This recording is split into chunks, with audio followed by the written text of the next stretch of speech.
Assalamualaikum warahmatullahi wabarakatuh. TBK izin perkenalan diri. Perkenalkan, nama saya Zahra Zahira dengan NIM C0312411051 dari kelompok 15 histologi. Jadi yang pertama itu saya akan menjelaskan tentang tahap mitosis. Yang pertama yaitu tahap interfase, yang dimana itu sel menimbun energi dan DNA bereplikasi. Pada tahap ini itu inti selnya dan anak inti sel itu tampak jelas, tetapi kromosomnya itu tidak terlihat karena masih dalam bentuk kromatin. Terus yang kedua itu adalah fase profase.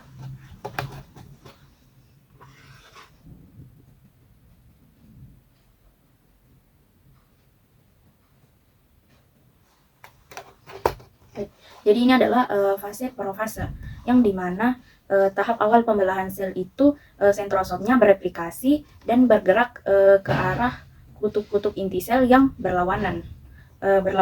Terus DNA-nya itu memadat untuk membentuk pasangan atau kromatid itu, dan sel spindle mulai terbentuk. Terus yang ketiga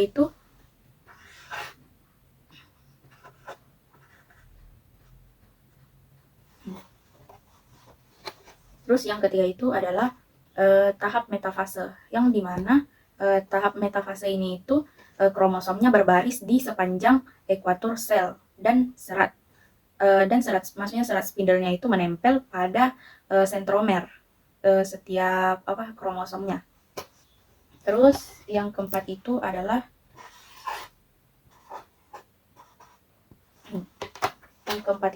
tahap anafase, yang dimana tahap anafase itu kromatidnya itu terpisah dari sentromer dan membentuk yang namanya kromosom baru. Terus kromosomnya ini ditarik oleh benang-benang spindle menuju kutub-kutub yang berlawanan.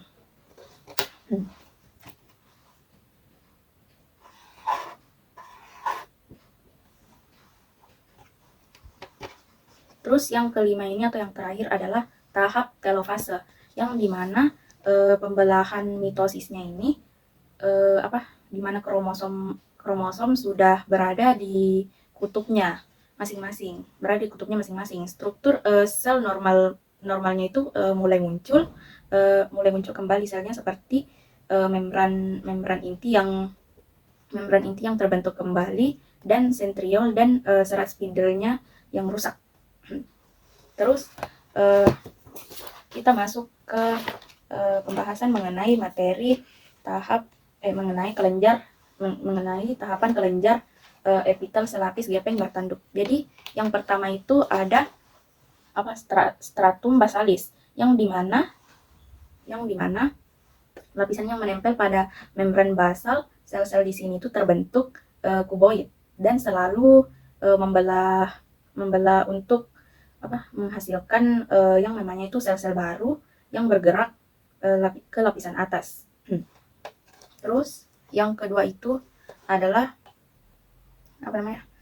stratum spinosum, yang dimana lapisan ini itu terletak di atas stratum basalis dan terdiri dari beberapa lapisan sel yang berbentuk poligonal, atau sel-sel ini itu mulai kehilangan bentuk bulatnya dan mengalami penebalan. Terus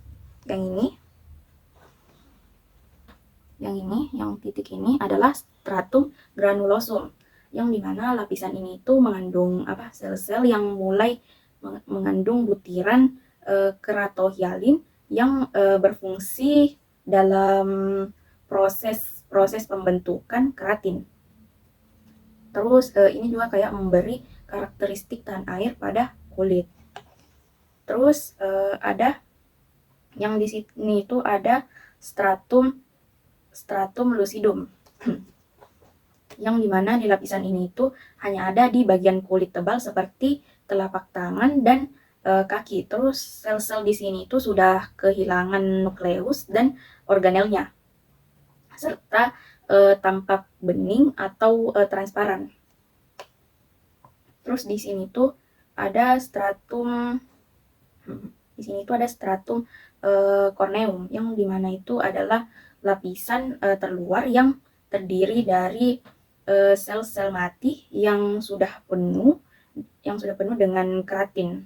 Terus lapisan ini itu berfungsi sebagai pelindung yang berfungsi sebagai pelindung utama terhadap lingkungan eksternal. Terus di sini yang terakhir itu ada yang ini ada stratum disjuntum, lapisan paling luar dari stratum corneum, di mana sel-sel mati itu terlepas secara berkala. Terus seperti saat masuknya kulit itu mengelupas. Terus kita masuk ke saya akan menjelaskan tentang tata cara kerja kelenjar merokrin, holokrin, dan apokrin. Jadi yang pertama itu adalah kelenjar merokrin.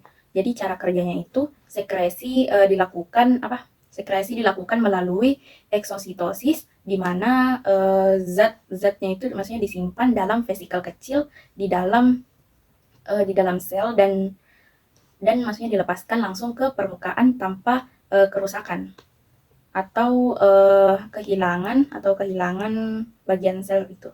Terus yang kedua itu adalah kelenjar holokrin, yang dimana kelenjarnya ini tuh tata caranya sel-sel pada kelenjar itu pecah terus mati sepenuhnya ketika mengeluarkan zat yang dihasilkan. Terus selnya itu penuh dengan sekresi akan rusak dan melepaskan seluruh isinya itu ke dalam saluran kelenjar. Terus setelah itu selnya itu baru akan terbentuk untuk menggantikan sel yang pecah. Terus yang terakhir itu adalah kelenjar apokrin. Jadi kelenjar apokrin itu tata cara kerjanya itu sekresinya itu dilakukan dengan cara memotong sebagian dari sel itu. Terus bagian apikal selnya itu berisi sekresi terlepas dari sel induknya, dan dikeluarkan ke permukaan. Terus selnya ini kemudian memperbaiki diri dan tetap hidup. Jadi seperti itulah dari saya. Maaf apabila ada kesalahan, mohon dimaafkan. Sekian dari saya. Assalamualaikum warahmatullahi wabarakatuh.